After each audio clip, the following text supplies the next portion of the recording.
तो ये जो बुक है अरेन एंड मार्टिन की, इसमें देखें कुछ सेक्शंस बनाए हुए हैं और इन सेक्शंस में आपको देखने को मिल रहा है कि पहले नंबर पे सेंटेंस है हमारे पास, देन दूसरे नंबर पे सब्जेक्ट एंड प्रेडिकेट है, फिर हम पढ़ेंगे फ्रेज एंड क्लॉज को, फिर आपके पास पार्ट्स ऑफ स्पीच आ जाते हैं, नाउन आ जाता है, काइंड ऑफ नाउन आ जाता है, नाउन के साथ जेंडर्स आ जाते हैं, नंबर्स आ जाते हैं, केसेस और एडजेक्टिव्स आ जाते हैं, फिर कंपैरिजन ऑफ एडजेक्टिव्स हैं, यानी एक पूरा पैकेज है, आर्टिकल्स हैं इसके अंदर। तो ये वाला पार्ट जब आप विद प्रैक्टिस कर लेते हैं तो मुझे नहीं लगता कि आपको किसी और सेशन की ज़रूरत पड़ेगी, ख़ास तौर पर अपनी ग्रामर को एरर फ्री बनाने के लिए और अपनी राइटिंग को एरर फ्री बनाने के लिए। होता पता है क्या है, बहुत सारे स्टूडेंट्स ये गलतियां कर जाते हैं और इन गलतियों को बहुत सारे स्टूडेंट्स बहुत माइनर समझते हैं। मैं एवेल्यूएशन भी करूँ ना तो बहुत सारे स्टूडेंट्स जो कहते हैं कि मैम ये तो छोटी सी गलती थी, छोटी सी मिस्टेक थी। भाई छोटी सी मिस्टेक है तो इसका मतलब ये तो नहीं है कि हम उसको कर सकते हैं, ठीक है। मिस्टेक इज़ अ मिस्टेक, चाहे वो जितनी भी माइनर क्यों ना हो, ठीक है। तो वो जो मिस्टेक्स हैं, चाहे वो पंचुएशन से रिलेटेड हैं, आपने कॉमा नहीं लगाया, आपने फुल स्टॉप नहीं लगाया, तो मिस्टेक इज़ अ मिस्टेक, आपके मार्क्स तो डिडक्ट होंगे and still you are preparing for competitive exam. तो ऐसी चीज़ों को हम इग्नोर नहीं कर सकते। स्टार्ट से ही इसको स्टार्ट करेंगे और सेंटेंस से स्टार्ट करेंगे।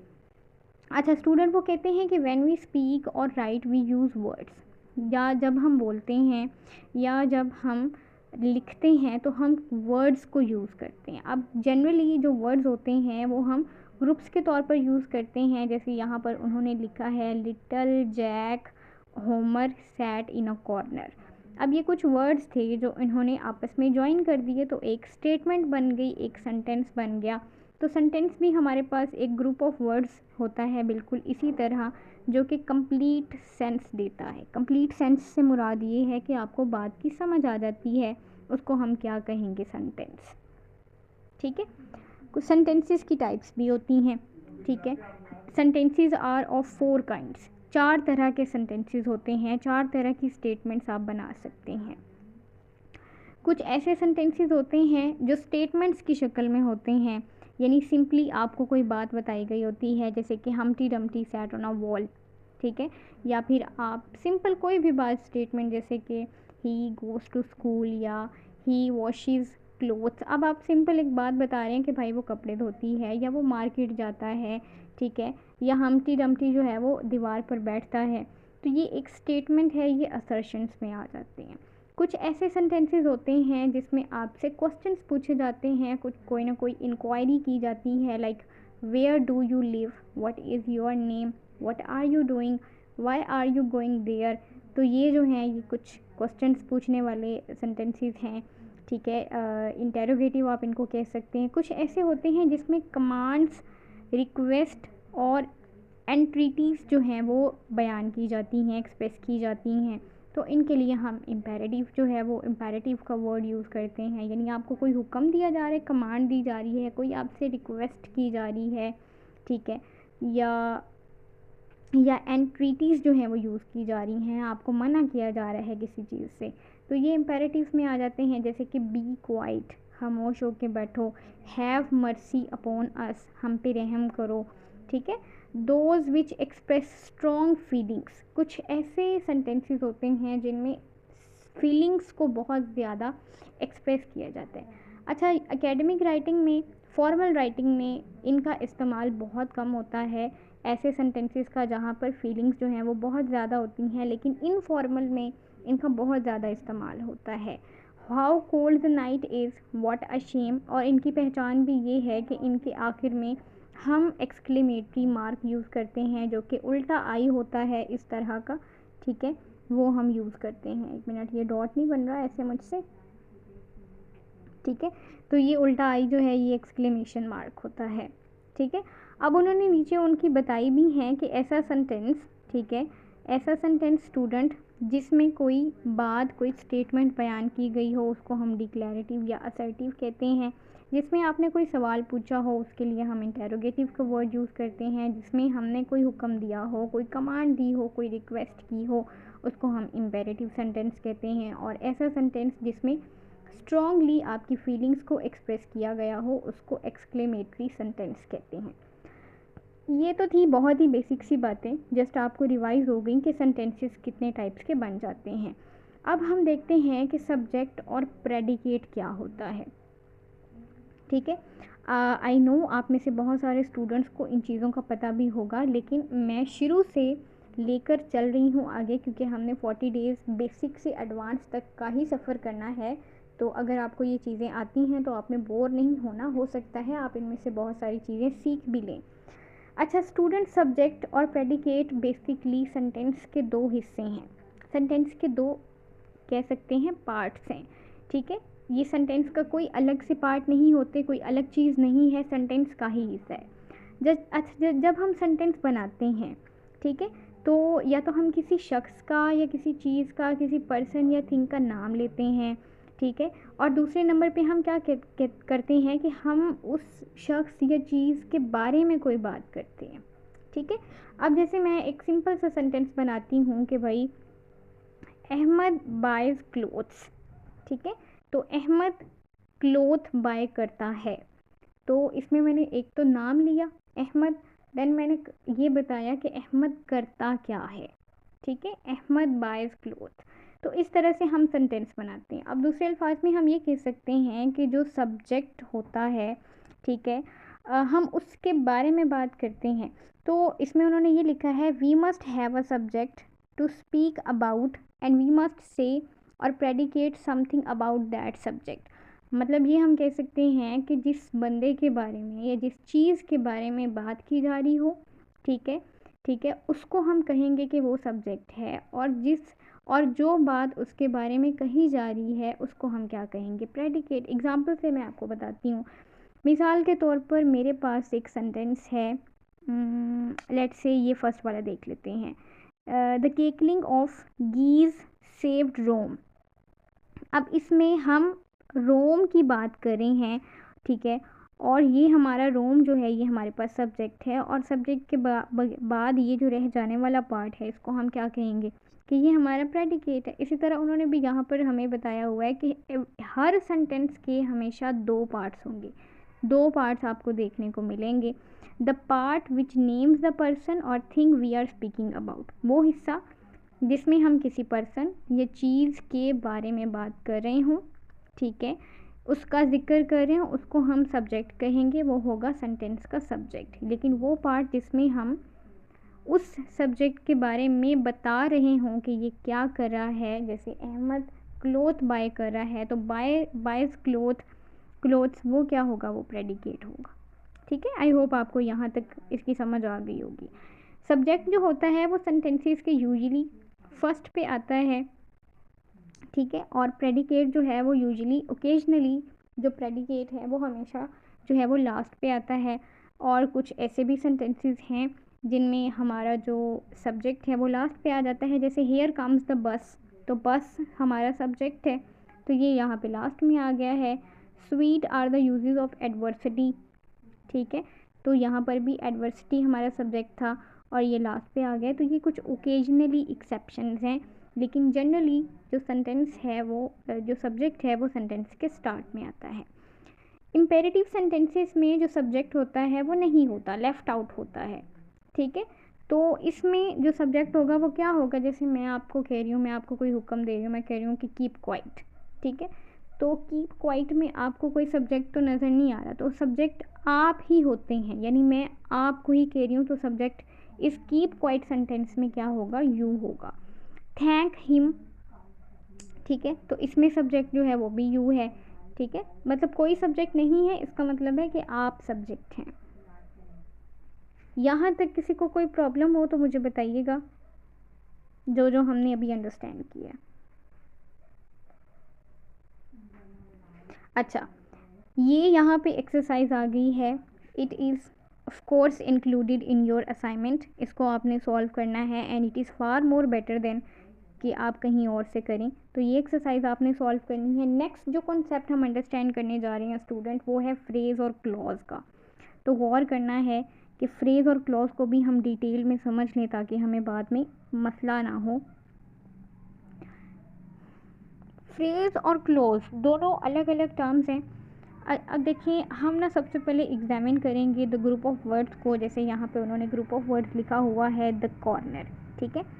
अब इट मेक्स सेंस, हमें पता चल रहा है कि इन अ कॉर्नर, कोने में। मेक सेंस, हमें थोड़ी बहुत समझ आ रही है, लेकिन हमें मुकम्मल बात की समझ नहीं आ रही कि कोने में चेयर पड़ी है, कोने में कोई इंसान खड़ा है, या क्या बात हो रही है, हमें आइडिया नहीं हो रहा। तो it make sense but it doesn't make complete sense. तो इसको हम क्या कहेंगे कि ये आपके पास है फ्रेज़। यानी फ्रेज़ जो होता है वो ग्रुप ऑफ वर्ड्स होते हैं which make sense but not complete sense. तो इसको हम क्या क्या कहेंगे, ये फ्रेज़ है। अब ये सेंटेंसेस हैं, ठीक है। इसमें हमने देखना है कि कौन कौन से जो फ्रेजेस हैं। उन्होंने कहा है कि जो इटैलिक्स में लिखे गए हैं वो फ्रेजेस हैं। For example, the sun rises in the east, Humpty Dumpty sat on a wall, they came a giant to my door, ठीक है।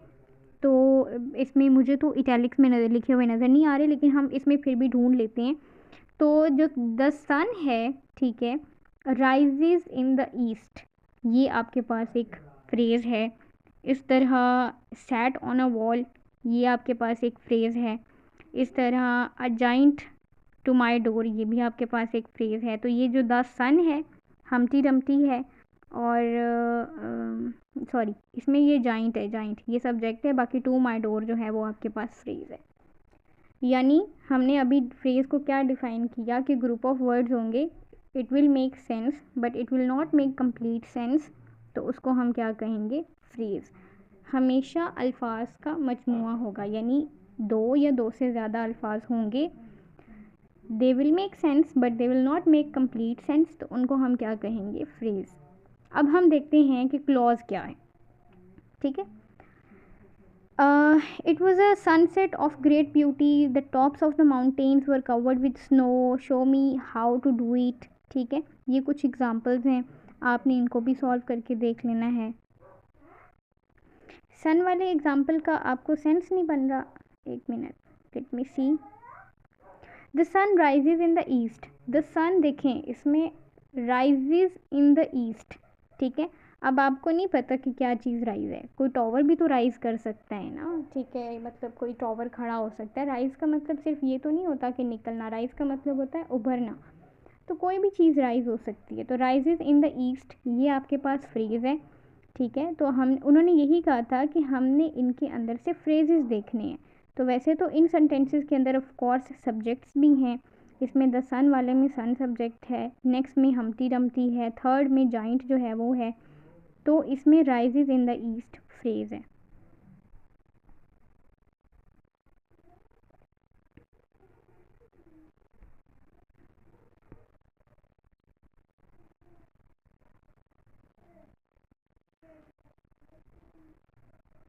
ठीक है, अब इसमें देख लेते हैं इसमें क्या है, इसमें कौन सा फ्रेज बनेगा, ऑफ ग्रेट ब्यूटी, ठीक है। थर्ड वाले में क्या है, let me see, to my door, to my door इसमें फ्रेज बनता है, ठीक है। इधर sat on a wall, in the east या राइजेज इन द ईस्ट कह लें। तो इसमें इन द ईस्ट या राइजेज इन द ईस्ट, इसमें सैट ऑन अ वॉल, और इसमें to my door, yes.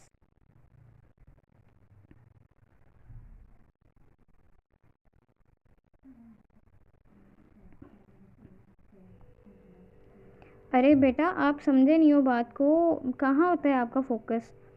Ayesha, Ayesha बेटा, उन्होंने कहा है, ये देखो मैं आपको बताती हूँ, उन्होंने हमें पहले ही कहा था कि उन्होंने कहा था कि जो फ्रेजेस हैं ना वो इटैलिक्स में लिखे होंगे, ठीक है। उन्होंने ये नहीं कहा था कि ये सारे फ्रेजेस हैं, ये फ्रेजेस की एग्जाम्पल्स नहीं हैं। हमने इनके अंदर से फ्रेजेस ढूंढने हैं, निकालने हैं, ठीक है। उन्होंने हमें ये नहीं कहा कि ये फ्रेजेस की एग्जाम्पल्स हैं, हमने खुद इसके अंदर से फ्रेजेस की एग्जाम्पल्स निकाली हैं, जिसमें इसमें फर्स्ट में इन द ईस्ट आ गया, इसमें सैट ऑन अ वॉल आ गया, और ये जो थर्ड वाला है इसमें टू माई डोर आ गया, ठीक है। आई होप आपको ये क्लियर हो गया होगा कि ये एग्जाम्पल्स नहीं हैं। डायरेक्ट एग्जांपल्स नहीं हैं ऑफ कोर्स, हमने इसके अंदर से फ्रेजेस को ढूंढना है, बिकॉज हमने अभी फ्रेज की डेफिनेशन पढ़ी है कि ग्रुप ऑफ वर्ड्स होंगे which make sense but it will not make complete sense. ठीक है, तो उसको हम क्या कहेंगे कि वो फ्रेज होगा। ठीक है, तो इसीलिए मैं कहती हूँ कि थोड़ा सा ना फोकस्ड होके बैठा करें, क्योंकि एक भी चीज़ मिस होगी तो फिर प्रॉब्लम हो जाती है। अच्छा, ये भी उसी तरह से सेंटेंसेस हैं, इसके अंदर से हमने फ्रेजेस ढूंढनी हैं। तो इसमें पहले वाले में बन जाएगा ऑफ ग्रेट ब्यूटी, सेकंड वाले में बन जाएगा कवर्ड विद स्नो। ठीक है, और शो मी आप इसमें से कह सकते हैं। ठीक है, या हाउ टू डू इट। ठीक है, इस तरह से। अब देखिए कुछ वो कहते हैं examine the group of words in italics in the following sentences. अब उन्होंने कहा तो है बट इटैलिक्स में यहाँ पर लिखे नहीं है। तो he has a chain of gold, he has a chain which is made of gold. इस तरह हम रिकॉग्नाइज कर रहे हैं the first group of words as a phrase. ठीक है, which is made of gold. Second group of words unlike the phrase of gold contains a subject and is predicate. अब पहले वाले में देखें चेन ऑफ गोल्ड और दूसरे में which is made of gold. पहले वाले सेंटेंस में आपको first group of words as a phrase हम रिकॉग्नाइज कर रहे हैं, लेकिन सेकंड वाले में जिसमें which is made of gold लिखा हुआ है, इसमें सब्जेक्ट आ जाता है जो कि है विच और प्रेडिकेट है इज़ मेड ऑफ गोल्ड। तो ये पहले वाला फ्रेज है, दूसरे वाला फ्रेज नहीं है। ही को अगर इसके अंदर से निकाल दें तो has a chain of gold ये फ्रेज है, लेकिन दूसरे सेंटेंस में which is made of gold ये फ्रेज नहीं है। इस बात को भी समझिएगा कि इसमें जो विच है ये आपके पास सब्जेक्ट है और इज़ मेड ऑफ गोल्ड जो है वो आपके पास क्या है, प्रेडिकेट। ठीक है, आई होप आपको ये पॉइंट भी समझ आ गया होगा। अच्छा, फिर वो कहते हैं कि such a group of words which forms part of sentence and contains a subject and predicate, इसको हम क्या कहते हैं, इसको हम कहते हैं क्लॉज। यानी ऐसे ग्रुप ऑफ वर्ड्स जो कि किसी सेंटेंस का पार्ट हो और उनके अंदर सब्जेक्ट भी हो और उनके पास प्रेडिकेट भी हो, तो उसको हम क्या कहेंगे, क्लॉज। जैसे कि people who pay their debts are trusted. अब इसमें पीपल सब्जेक्ट है और सब्जेक्ट के अलावा सेंटेंस का बाकी हिस्सा भी मौजूद है, तो इसका मतलब ये है कि ये आपके पास क्या है, ये आपके पास प्रेडिकेट है, सब्जेक्ट भी है, प्रेडिकेट भी है, तो इसका मतलब है कि ये क्या हुआ, क्लॉज हुआ। इसी तरह we can not start while it is raining, we subject है, can not start while it is raining ये आपके पास प्रेडिकेट है, सब्जेक्ट है, प्रेडिकेट है, तो ये आपके पास क्या हुआ, क्लॉज होगा। दूसरा I think that you have made a mistake, तो आई सब्जेक्ट है, बाकी आपके पास हिस्सा प्रेडिकेट है सेंटेंस का, तो ये आपके पास क्या है, क्लॉज। ठीक है, यहाँ तक क्लियर है सबको, आगे मूव करें हम।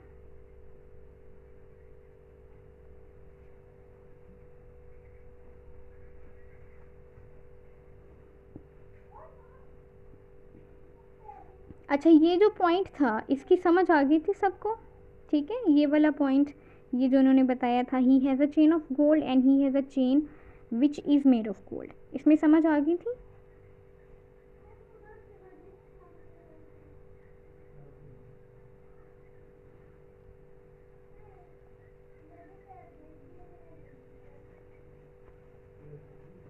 ओके, नेक्स्ट हमारे पास पार्ट है पार्ट्स ऑफ स्पीच का। पार्ट्स ऑफ स्पीच को हम पहले भी कर चुके हैं, लेकिन क्योंकि ऑफिशियली हम स्टार्ट कर रहे हैं और ऑफिशियली हमने एक स्टार्टअप लिया है, नॉट क्लियरली, चलो मैं दोबारा क्लियर कर देती हूँ। अब ना ज़रा गौर से सुनिएगा ताकि आपको ये पॉइंट जो है ना माइंड में बैठ जाए। अब ये देखिए पहले वाला सेंटेंस पहले पढ़ते हैं, ही has a chain of gold. अब आपको ये तो पता है ना कि जो ही है वो सब्जेक्ट है। ठीक है, हम यहाँ पे बात कर रहे हैं फ्रेज़ की, तो आपको पता है फ्रेज़ जो होता है वो ग्रुप ऑफ वर्ड्स होते हैं that make sense but doesn't make complete sense. तो has a chain of gold, ये वाला has a chain of gold ये एक फ्रेज़ है। ठीक है, इतनी बात समझ आ गई कि ही सब्जेक्ट है, लेकिन उसको हम छोड़ दें, जस्ट हम has a chain of gold की बात करें तो ये आपके पास एक फ्रेज़ है। ठीक है, दूसरे सेंटेंस में उन्होंने इसी सेंटेंस को चेंज करके लिख दिया। उन्होंने लिखा ही has a chain which is made of gold. Okay, he has a chain which is made of gold. अब इस दूसरे सेंटेंस में जो विच है वो एज अ सब्जेक्ट काम कर रहा है, वो उसमें सब्जेक्ट है, और दूसरा जो विच इज़ मेड ऑफ गोल्ड है ये प्रेडिकेट है। तो has a chain of gold ये फ्रेज़ है, लेकिन विच इज़ मेड ऑफ गोल्ड ये आपके पास सब्जेक्ट भी है इसमें और प्रेडिकेट भी है। तो ये क्या होगा फिर, ये क्लॉज होगा। ये उन्होंने इसको डिफरेंशिएट करने के लिए बताया है। ठीक है, क्लियर है अब। बस आपने ये याद रखना है कि जो क्लॉज होगा ना उसमें आपको सब्जेक्ट भी नज़र आएगा और उसमें आपको प्रेडिकेट भी दिखेगा, लेकिन जो फ्रेज़ होगा वो जस्ट अल्फाज